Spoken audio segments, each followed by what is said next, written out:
This is Next Steps for Seniors with your host, Wendy Jones. Each week, Wendy brings resources and information to help guide you through those next steps with elderly parents and loved ones. If you have questions or topic suggestions, you can call us at 248-651-5010. Welcome to Next Steps for Seniors, Conversations on Aging. I'm your host, Wendy Jones, and so blessed to be with you today.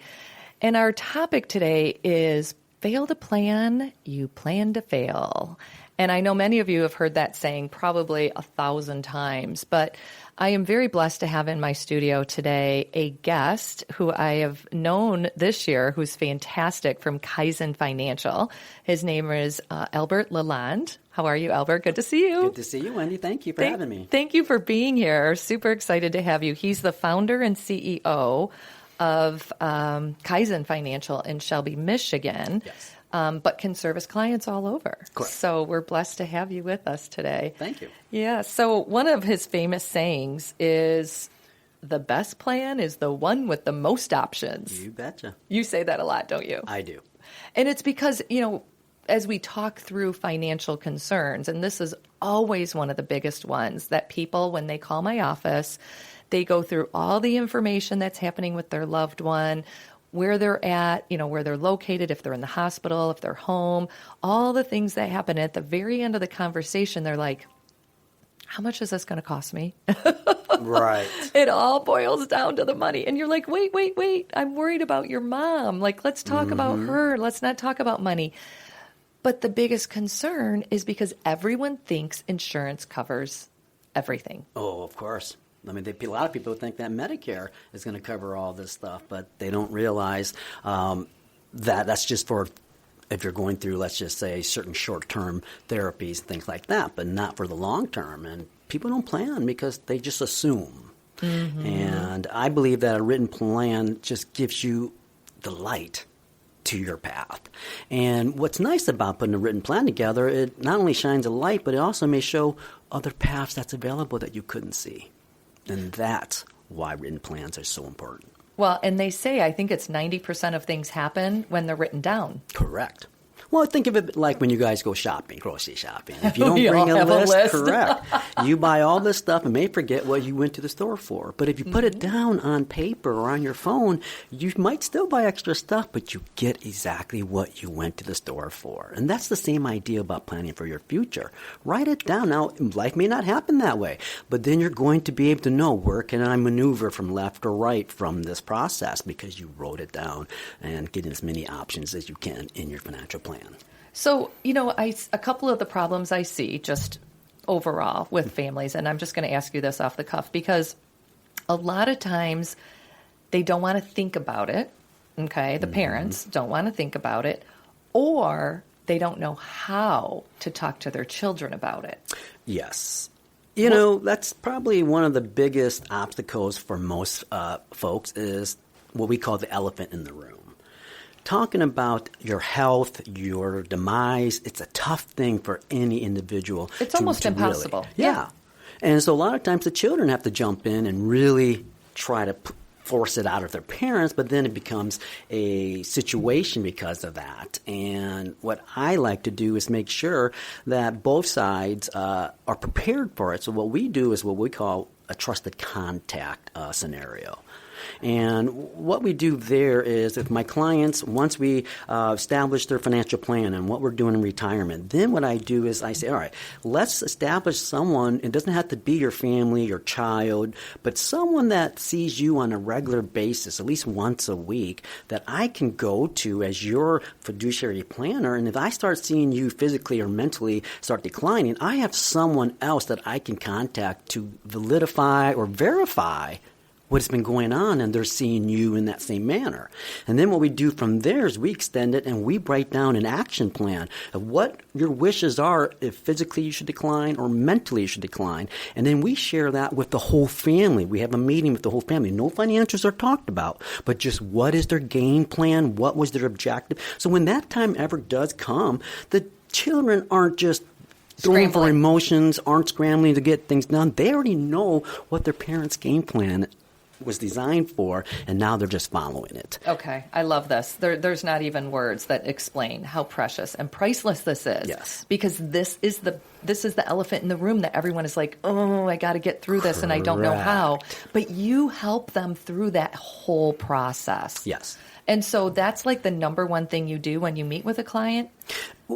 Talk us through kind of a little bit what the process looks like. So what I do is I focus more on what's called value-focused financial planning. And so what we do is we really get the values from our clients out and their top 5 values, what's important to them. So, for example, most people will say family is one of their top 5 values. I hope so. Yes. Yeah, you'd be surprised some things I hear. But, family is one of their values, and so we'll go over, and then we expound on that and say, okay, if your children were to move away and have grandchildren, would we follow? If something should happen, one of the children, do you trust that could handle taking care of you guys or not? So we're always talking about things far out in a distance with them and their family. And then I'll ask, okay, so what have we done to prepare for your estate planning? And what have you done for your legacy? And they'll say, nothing. And how beautiful is it for me to say, well, your top 5 value, one of it was family, and you didn't set up any of your estate planning. Like, we're missing something here. So let's take care of the top 5 priorities first. And those are the things that we look at. And when we do it that way, people start getting motivated and following their financial plan because it's actually following their values, not materialistic things, not objectives, not goals. Love it. And you write it down. Correct. Because writing things down makes it happen. And, there's something satisfying about checking off, right? I did this today. I did this today. Yes. And the conversation, if you have it early enough, does not have to be stressful and chaotic.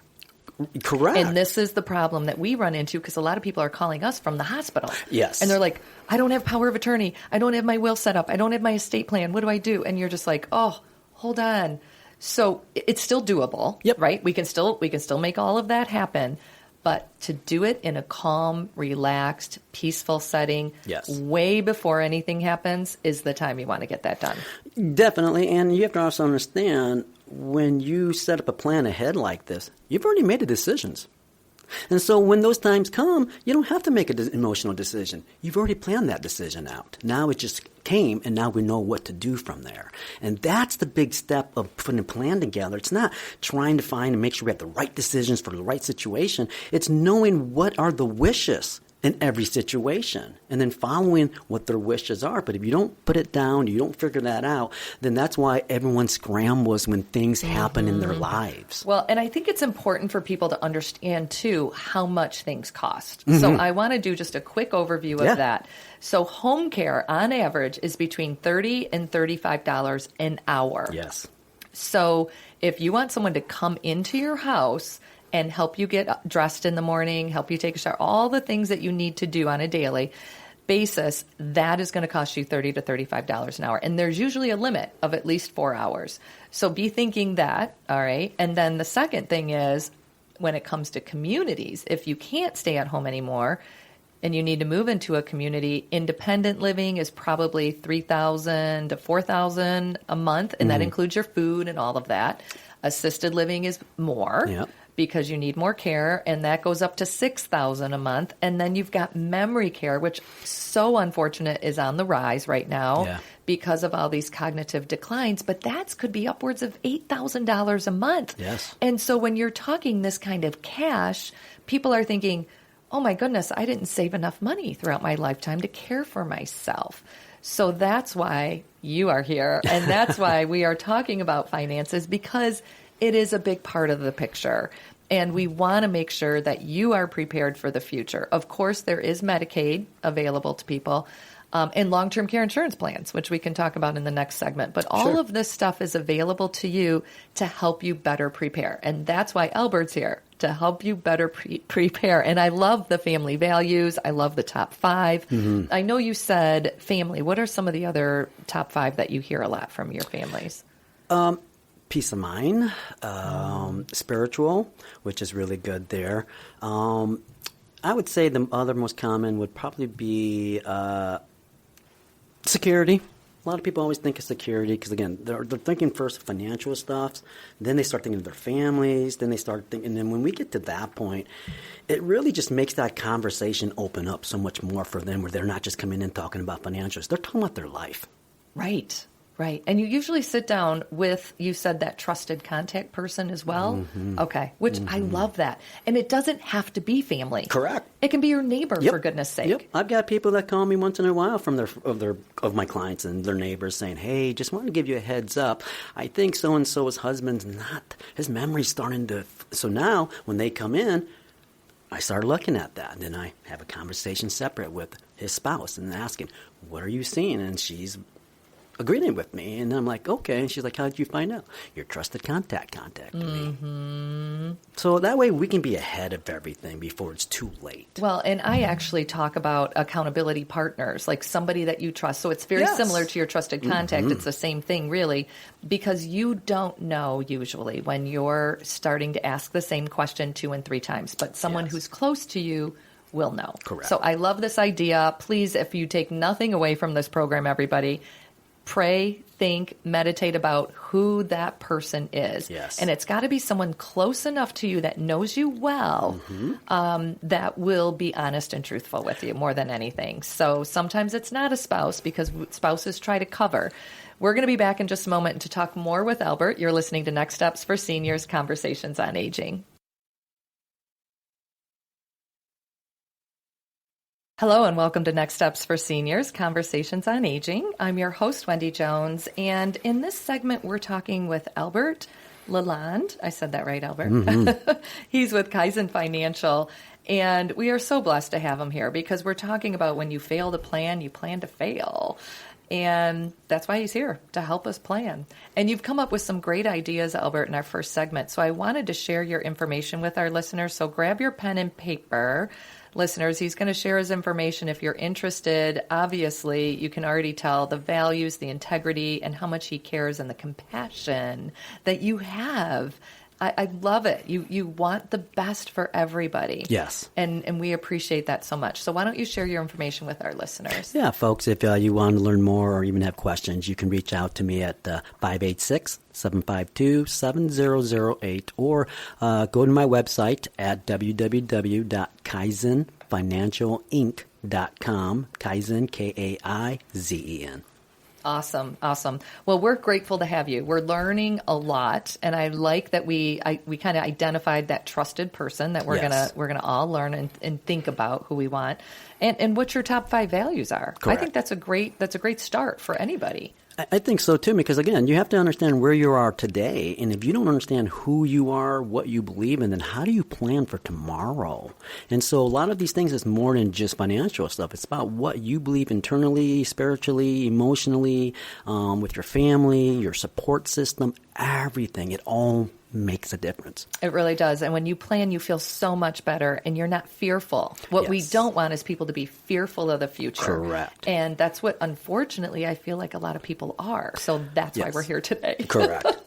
Okay, so my question to you, most of our listeners are familiar with Next Steps for Seniors Foundation. So we have a 501c3 here in Michigan that really helps, seniors as they age that are lower income. And the foundation focuses on dignity and quality of life. And so how can the financial planning support not just the basics, but also the emotional and the spiritual needs of seniors? No, I think that's something that everyone needs to understand. It's not an endeavor that is difficult. That's why a lot of people don't put financial plans or start it because they think, it's just so much work to overwhelming. It. Yes. What you have to understand is that financial planning isn't just about dollars and cents. It can directly support basically emotional well-being. It can also give you spiritual fulfillment in life and also give you a path of where you're going with the basics. So I'll give you some example. Number 1, a financial plan will help reduce anxiety and stress. And when you're making life decisions, you need to be in the best mental and physical state that you can to make the right decisions. Then second, supporting autonomy and dignity. That's really big. Planning ahead for, let's just say, different scenarios. Let's say your health changes, care needs, legacy goals. Ensures that seniors feel in control of their choices. That's one of the biggest things for most seniors. I want control still. I don't want to give up the control. I want to make my choices. It's everybody. No, you're actually right. And then a financial plan, number 3, facilitates connection and purpose. Because you're following something, a direction. Budgets can, let's say, intentionally include resources for what you bring joy. So when you're looking at budget, you're not trying to put restrictions. You're trying to look and say, what is discretionary, what is non-discretionary, and then take that discretionary and see, how can I up that a little bit? How can I enhance my life a little better? It's not always about vacations and trips. It's about what you want to do in your life. If you're making the decision in control, how good does that make you feel? Like really good. Mm-hmm. There's no doubt in my mind, for sure. And then I like to say, create some space for some spiritual priorities. Financial plans can, let's say, account for supporting faith in communities, making charitable contributions, or funding meaningful rituals. So I've got clients where their values are so strong and bless their hearts, what great people they are, where they could barely make ends meet in retirement and we have to do some extra stuff, but yet they're not willing to pull down how much they're giving for tithing for their church. And you know what? To me, that's the most important thing. If that's their important thing, that they feel they're giving back to community and all that, and they have to skip, going out to eat one time a week because of it, all for them. I think that is priority 1. Figure out what's important to you, and you will lead your life that way. You will have direction. You will have clarity. Definitely clarity. And then you'll also have purpose. That's the one thing that most people, when they get into retirement, they lose purpose. Exactly. And I want to just add, because tithing is so important in my life as well, and it's a command with a promise, really. I mean, God says, test me on this. Yep. Like he is very serious about giving back to the church. Yes. And that is our number 1 priority. And that would probably be on my top 5 values, just FYI, because it's important to me. And the philanthropic desire to give back, not just to the church, but to others in need. Yes. Right? There's many foundations, the Cancer Society, our foundation. So many people are helping other people. And when you talk about purpose, one of the things that I'm so passionate about this is I believe that God has given each of us a purpose, and we need to seek after what it is, right? Mine is seniors. I love my seniors, and I want to do everything I can to help, protect, strengthen, encourage, and glean from them. Right. And that's just, it just is, and it's end of life. And these are big moments for people. Anyone who's lost someone close to them, they know how tough it can be. Yes. But when you have a plan and you follow it and you have knowledge and you have peace of mind, and that's why you're here today, because you are fulfilling a financial component that so many people are stressed about. And I'm so grateful because you do such a great job with families and with your clients. And I want to encourage people, if you don't call Robert, you need to get someone like Robert, or Albert. I said Robert. That's you know fine. what I'm talking about, Albert. But you've got to find someone that you trust. Yes. Like, these are things, someone that has integrity, someone that thinks like you do, somebody who cares, it's not just about the numbers. Yes. And that's what I love about you. Oh, I appreciate it, Wendy. I mean, you have to understand financial planning, in short, if done well, basically it provides seniors with basically that feel of security, the purposefulness, like we said, the connection too. And it's not always about the dollars and cents and the monies. Like I said, it's creating the freedom to focus on what matters most to each individual beyond money. So tell me this, if a family comes to you worried about a loved one's housing and care needs, but they don't think they have enough money, how do you begin guiding them toward realistic and compassionate solutions? Well, first of all, it's about slowing everything down. I'll give an example. If you watch sports and you see it in live action and something got called, but then when they show it in slow motion, you're like, oh, that's how it turned out. And now I understand the decision. It's the same thing in life. The events happen, and then it's so fast to us and so demanding now that we think it's an urgent. And we tell everyone, slow down. Let's assess the situation by just, let's not get emotional. Let's not bring up the anxiety level. And then second, clarify your financial picture. What is it that you really want to get done? What is it that you're trying to achieve? So I'll give you an example. Review all of your income sources. My mailbox money is what I call it. Checks that come in the mailbox back in the old day every month. Now it gets electronic deposit. But it's that idea that you get this income every month, whether it's Social Security, pensions, annuities. And then you have to identify your debts, your recurring expenses, and any hidden type of, let's say, resources. And I'm telling you, a lot of people forget. I've had people come and say, oh, I forgot about this old 401k that I had 15 years ago, and I just found it. Like, seriously? It's money. Oh, no, and so I've heard you that want many to times. assess. And then the third part that's important is assess your housing and care options on a spectrum. And what do I mean by that? At-home support, in-home aids, things like you're talking about that you guys help with, adult daycare or community senior centers can often bridge gaps more affordably than full-time care. So it's a nice way to transition into that, and mentally, emotionally, and financially, in my opinion. And then shared housing models.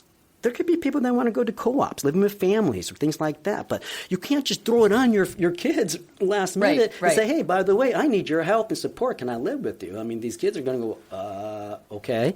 And so my point is, have a game plan. Talk it over with your loved ones. And then make sure we know where you're going with that. So when someone has a situation that could be, not enough, that's the first place to go to. Slow it down. Find your clarity of where your financial picture is, then address what are the concerns, how are we going to really execute, and then put the emotional weight on that. What I mean by that, families often feel guilt or fear of failing their loved ones because they didn't plan for this. They feel, oh my God, I let them down. You see what I'm saying? That's a big one. It really is. And I normalize that. It's common to need outside support, and that using programs like Next Step for Seniors. I think that is the biggest thing. This is why I love what you guys do, because you guys are bridging that gap for people who don't understand. And what you guys do emotionally and financially, I mean, it's more than financial. It's emotions. It's support. It's someone that knows, I have someone that I can go to when I have a concern, a question, or I'm not certain about something. I was just going to say, most people say that the relief that they feel knowing that someone is standing right next to them through this process changes the world for them. Big time. It's like your personal concierge when it comes to this time in your life, and it's like, oh my gosh, you're right here with me through all of this? Yep. It's a game changer for people. And then you are standing by us to help us with our clients when they have a financial concern, and that is why we are all here for you. Correct. So I hope that you can take at least one thing away from this program, listeners. I know that this is a lot of information. Share your number one more time, if you could, Albert. You bet. If you guys want to got any questions, concerns, just reach out at 586-752-7008. Have a blessed day.